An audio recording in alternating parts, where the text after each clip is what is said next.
muraho murakomeye ni Santa Isimbi. Uyu munsi muri video uyu munsi ndashaka kuvuga kuri navuga feminism na divorce.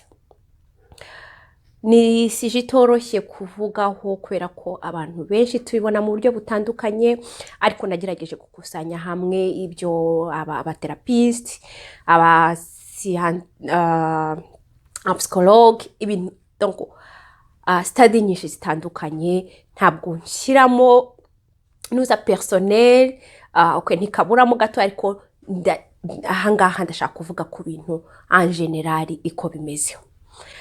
Icyanteye kuvuga cyane kuri iyi sije ni ari umuntu twaganiriye mu minsi yashize, arimo kuvuga ngo yamaranye n'umugore we imyaka 23, ariko ntabwo bigeze babijyana mu mategeko no mu kiliziya. Kuri wavuga yuko igitera divorce ari mariage.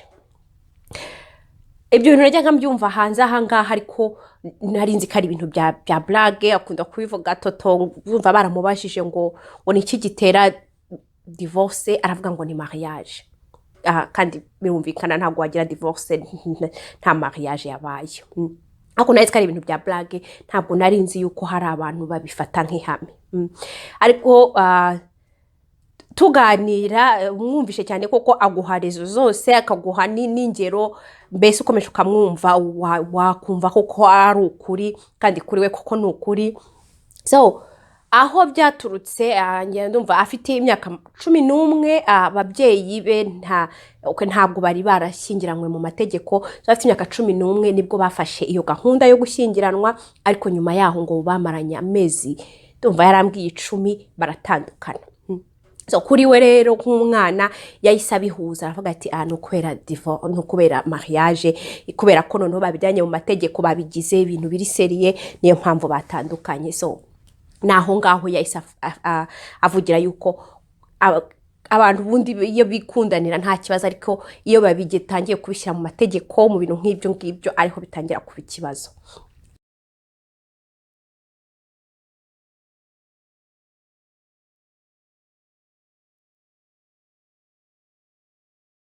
Anyway, divorce ngira ngo igira, ubajije abantu benshi batandukanye, buri wese akubwira impamvu.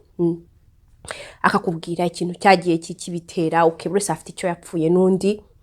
Ariko divorce ntago cyane cyane nk'iwacu ntago ari twari tumenyereye. Ariko hagiye hakorwa ubushakashatsi, nk'abatherapist bagashyira hamwe nk'ibyo abantu benshi baza kubareba, ibintu bakunda kuvuga, ibintu kenshi bigarukamo, bigenda bitera ko abantu bakundanaga bagera aho ngaho, uko hari n'abageraho bakaba n'abanzi burundu noneho.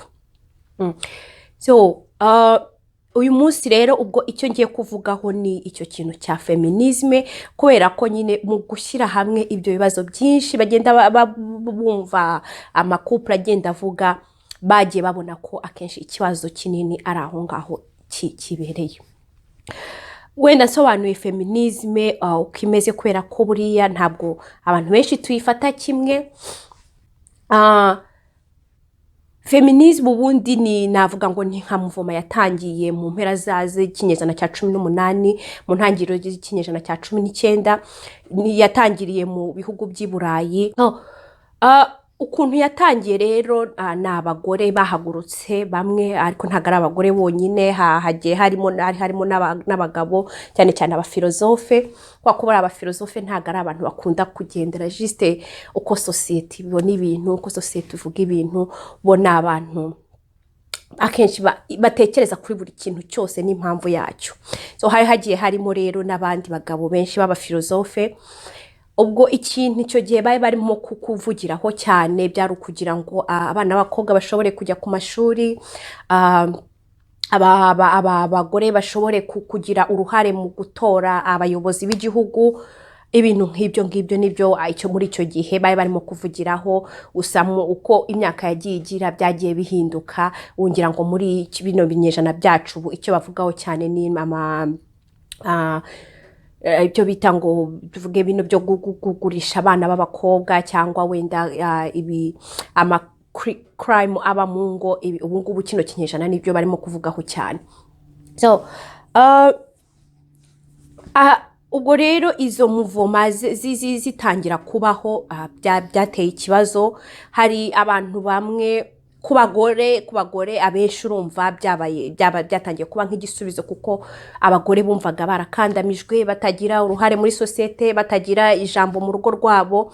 Noneho urumva kuri bo abenshi, usibye bamwe baba bafite ibintu bya tradisiyo cyane, abenshi byabaye nk'igisubizo, ariko ku bagabo byateye ikibazo. Ubuhamya abagabo benshi batanga bagiye bababaza, ese umugore kuri wowe ni iki, umugore bimeze gute? Abagabo benshi bagiye bavuga ntabwo bafataga abagore nk'abantu, kandi ntabwo ari ikibazo cy'ubundi bugome cyangwa ikintu, uko bavukaga bagasanga ariko sosiyete imeze, nabo bagakomerezaho. Bari bazi ko umugore ari ngiye gukoresha ijambo ritariza, ariko niko byari bimeze, yari nka objet sexuel. byari kugira munyihanganira rigembora ko mbivuga mu Kinyarwanda. So umugore nyine yari ukuba ari aho ngaho, akamenya urugo, akabyara abana k'umugabo abashaka. Donc umugore yari nyine umuntu uri aho ngaho kugira ngo nyine abagabo basatisfeze, navuga ngo besoin sexuelle zabo. Akenshi binagaragara cyane muri langage zakoreshwaga cyane nk'iburayi, bavugaga ko tuvuge nk'iyo baba nko mu gihe cy'imibonano mpuzabitsina, bavugaga ko umugabo bavugaga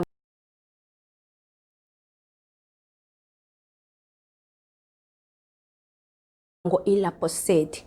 Iyo verbe ubundi ko ikoreshwa ku bintu umuntu atunze, ibintu nk'ibyo ngibyo. So igihe cyonyine ikoreshwa ku bantu ni ku bagore no ku esclave.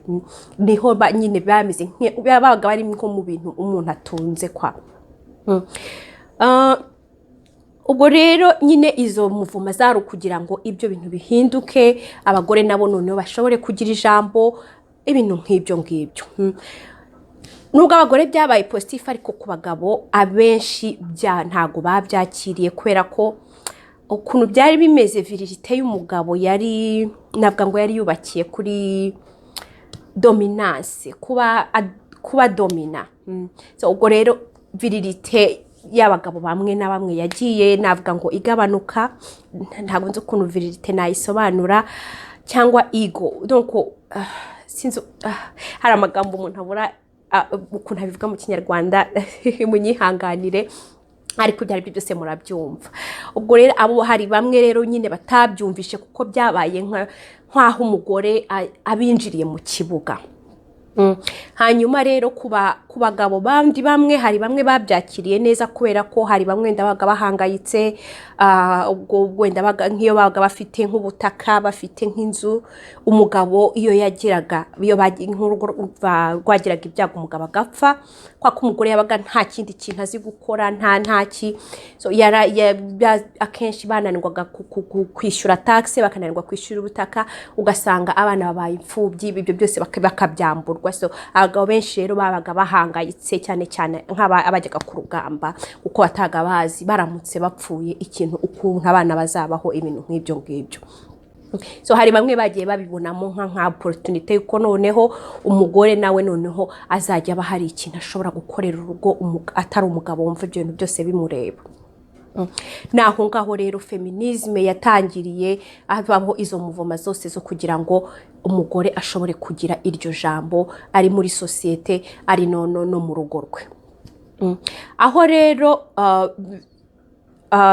navugaga uruhare feminism, cyangwa ibyo byagiye bigaragara feminism iziramo muri divorce, nuko nubwo hashize imyaka 100 iyo muvomi baho, ariko hari sosiyete zimwe bari nabwo bari avance, bashoboye kugenda kubyakira. Ubu ngubu byagizeho, ariko nabo babanje guca mu gihe kigoye, hama divorce cyane, abagabo batarashobora kubana n'iyo evolution y'abagore byahindutse, ariko hari izindi sosiyete zikiri inyuma.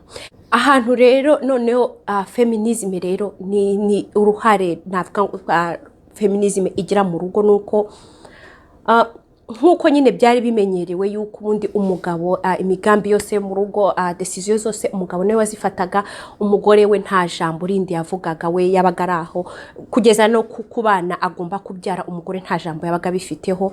None haba urumva icyo gihe izo muvoma zitangiye, urumva leta zimwe zagiye zibigira abana b'abakobwa batangira kujya mu mashuri noneho nk'ay'abandi.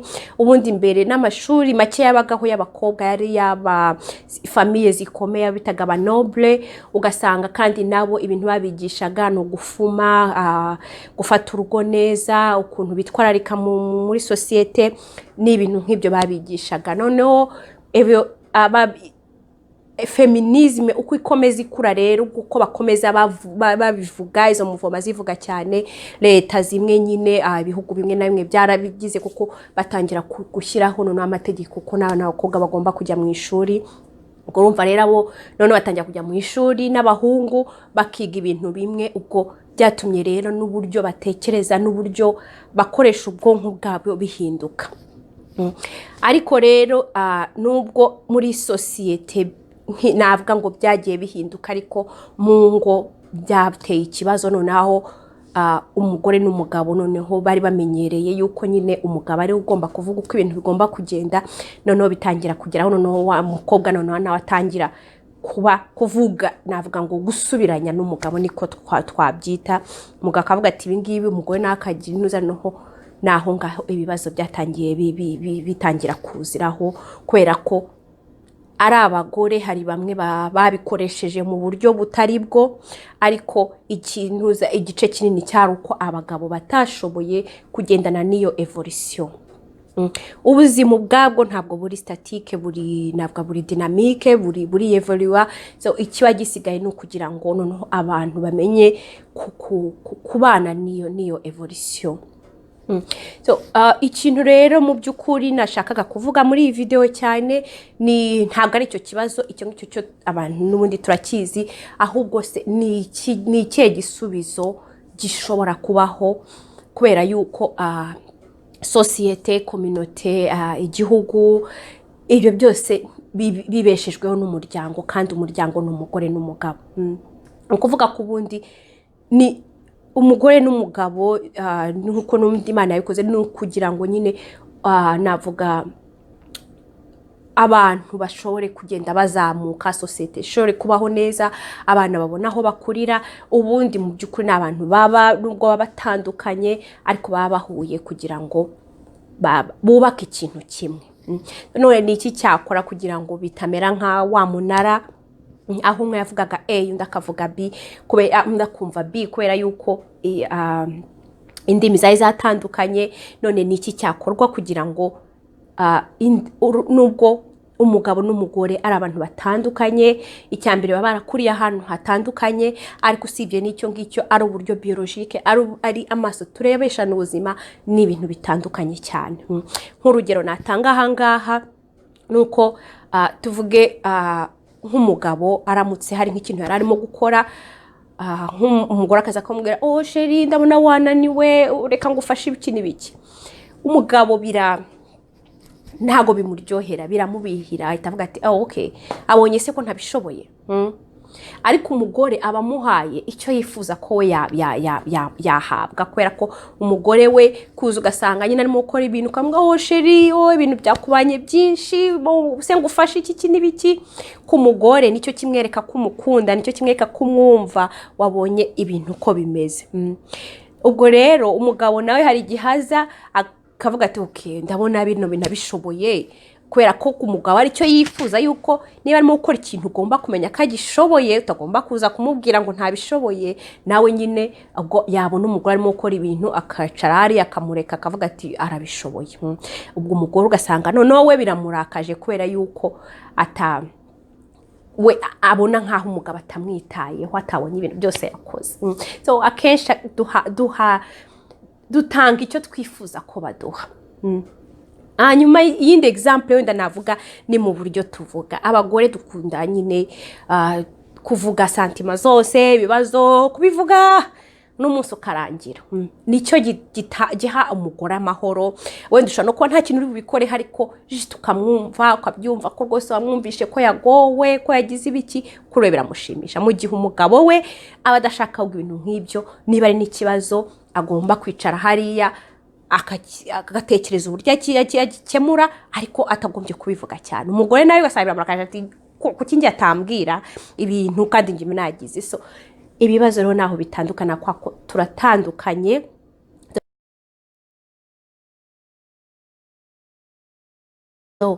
Igisubizo rero aho ngaho kibamo ni communication. Communication aho ngaho ntago ari ukuvuga ngo bimwe abantu bavuga umuceri washize kana karaza kudusura bakana kabazagira gute umwana yavuyemo iryinyo ibintu nk'ibyo ngibyo. Iyo bavuga communication ntabwo ari aho ngahiri. Communication ni ukugira ngo nk'uko dutandukanye kugira ngo abantu bamenyane cyane cyane mbere yuko abantu bimariya kurusha nyuma yaho. Kuvuga rero iyo communication habamo ibice bibiri, habamo kuvuga no kumva. Ntago ikintu navuga wenda nk'abaterapiste bahurizaho kenshi nuko muri iyo communication nuko umwe abwira undi adategereje ko hari icyo undi abikoraho, kugira ngo gusa undi amenye uko ubona ibintu, amenye uko ibintu bimeze.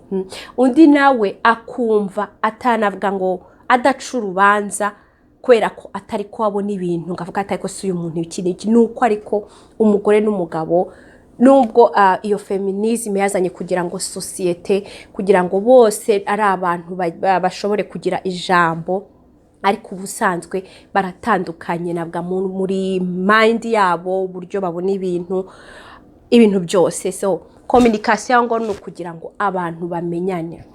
Nk'umugore nyine ukabwira umugabo uko ibintu bibona, uko ubona ubuzima, uko utekereza ibintu byagenda, kandi atari uko urimo kwempoza uko ibintu bigomba kugenda, ahubwo ari kugira ngo undi abyumve hanyuma nawe akakumva atari ko intambara itavuga ati use nuko ukabona ibintu ubivuge kugira ngo abimenye ko ari uko kubona ibintu, nawe akubwire kugira ngo umenye uko abona ibintu. Hanyuma nk'abantu bakuru bundi baba barahuye bavuga ngo barakundanye bashaka kugira ngo basenyere umugozi umwe, bubake ikintu kimwe nubwo batandukanye ariko noneho bagashakamo compromise. So ikibazo rero kiraha kigize naho ngaho nuko ubundi umugabo yaramenyereye yuko ari we ugomba kunavuga ufata ibyemezo byose akagira ibintu byose umugore wagakurikira, ariko feminisme yahinduye ibintu ubu ngubu. Nibyo navugaga umukecuru twaganiriye hase ubu buzima bwagenze uko wabwifuje, ibintu bimeze bitavuga ati ngewe byose bigize neza, ibyo twita dream ubu ngubu. Yavuze ati ngewe ikintu nifuzaga no kurongorwa nkabyara, none yararongowe abyara abana 9, kuri we ubuzima bwararangiye. Ariko umwana w'umukobwa ubu ngubu umudamu nguyu mubajije nta nubwo muri dream zavuga mu kubyara iki. Ibyo ni ibintu abazi ko ntago ari ibintu umuntu apanga nka dream kundi, ni natire n'ubundi ba mu mugore. So wataye none ubu ngubu n'abakobwa basigaye bagira dream nk'iz'abana b'abahungu, avuga ati ngewe nzagura imodoka, ngewe ndashaka kuzaba umupoliticier, ngewe ndashaka kubaka kariyeri yanjye, hari n'abandi bakavuga ati ndashaka kubaka inzu. So ibintu byarahindutse, ntabwo evolution ikigaragara nuko iyo evolution niko ubuzima bumeze. Iyo evolution irahari kandi ntabwo abantu bazasubira inyuma. Kari ikintu abantu batifuzaga, ntabwo abantu bifuza kugisubiramo. Ubundi ubwayo feminism ntabwo ari ikintu kibi, kuko cyahaye abagore ijambo, kibaha nabo kumva ari abantu bafite agaciro, bashobora kuvuga uko babona ibintu kuko bafite ubwonko nk'ubw'abana b'abahungu. So nabo baba batekereza nubwo hari igihe kimwe nyine bari bameze nka yawo ibintu biza ishyira umutwe mu mucanga, bakabyakira gutyo, ariko mu by'ukuri ntabwo ari uko baba babyishimiye. N'ubu ngubu ntabwo ntekereza ko ari abagore bifuza gusubira muri iyo periyode, kuko ntabwo benshi bari bishimye. Iyo evolution irahari, ahubwo ni gute se noneho nk'umuryango noneho abantu bashobora kubishyira mu muryango kandi bakabibanamo neza. Naho ngaho rero igisubizo bavuga kiri ni juste communication, kugira ngo ari umugabo amenye umugore. Ntago iyo akenshi argument dukunda kuzifata nkaho ari ikintu kiri negative, umwe yavuga undi yasubiza, deja bihita bimera nkaho ari intambara, ati okay asubije ati so ugasanga deja bisema intambara, ariko ubundi mu by'ukuri ahantu hose ari amakampani ari famiye, iyo kugira ngo bazamuke, kugira ngo batere imbere neza, nuko umwe avuga ukabona ibintu n'undi akavuga ukabona ibintu, no bagashyira hamwe bagashaka nabwo ngo uri compromise cyangwa igifasha. Icyangombwa nuko abantu babona solution yo kugira ngo umuryango ugende neza, no gukozwe n'abantu babiri batandukanye. So iyo rero communication yo kuvuga umwe akihangana, nubwo mwavuze wenda uko utabibona, ariko icyangwa avuze kugira ngo umenye uko ibintu abibona. Kandi ntabwo uvuze nagomba kumva ko arimo kwempoza ukabona ibintu. Nundi agafata umwanya wo kumva ko kakavuga okay kumbi nuko nguko ubona ibintu. Nundi nakabwira undi ati nanjye ibi ngibi nuko mbibona, hanyuma n'abantu bagashyirana hamwe. Ubwo rero nizere ko hari abantu ifashije, kubera ko vraiment divorce ubwayo ntabwo ntekereza ko abantu bakundanye bakiyemeza bagafata umwanya wo kuvuga ati okay tunono tugiye kubana dushyira ibintu byose hamwe, ntabwo ari uko nuko baba bashaka kuba bari kumwe kandi ari ikintu bashaka kubakira hamwe. So divorce navuga ngo ni divorce ubwayo ni ikiba kije kubyica, ntabwo ubwabyo ari igisubizo. So ni ikintu bundi tuba dukwiriye kwamaganira kure uko dushoboye, niba hari uburyo bushoboka. So ubwo rero muri uko nguko nyine feminism cyo ikigaragara irahari, n'evolution iri mu bantu, cyane cyane iri ku ruhande rw'abagore, kandi abagore barabyishimiye. Noneho ni gute noneho n'abagabo bashobora kumenya kwakira iyo evolution yabaye ku bagore, kuko ubwayo ari nziza, kandi n'abagore bakamenya kuyikoresha neza, kuko hari ababiprofitiramo ntibamenye ko barimo kubaka, ahubwo bakaba buri wese arishaka kwereka ninde uri hejuru, ninde uri hejuru, ninde uri hejuru, ugasanga byabaye nk'abarimo kurwanira intebe y'ubuyobozi. Kandi ubundi buri Imana yakoze umugore uko ari n'umugabo uko ari, ibikora neza ibintu byinshi, n'amasystem Imana yakoze ntago bigeze bivuga ngo umwe afata umwanya wundi cyangwa udafata umwanya wundi. Ariko role ibintu nk'ibyo by'utuzi n'ibiki ntabwo ari ibintu ubundi abantu baba bakwiriye kurwanira, kuko ubundi bitwa ko barimo kubakira ikintu kimwe, barimo kubakira urugo rumwe. Kiba gisigaye rero no kugira ngo buri wese abwire undi uko abona ibintu, n'undi abwire undi uko abona ibintu, kandi abantu babyumvikane bashake juste igisubizo cyo kugira ngo society igume iri hamwe, cyane cyane urugo n'abana. Naho rero nizere ko iyi video hari abifashije, ngaho Imana ibahe umugisha, naho ubutaha.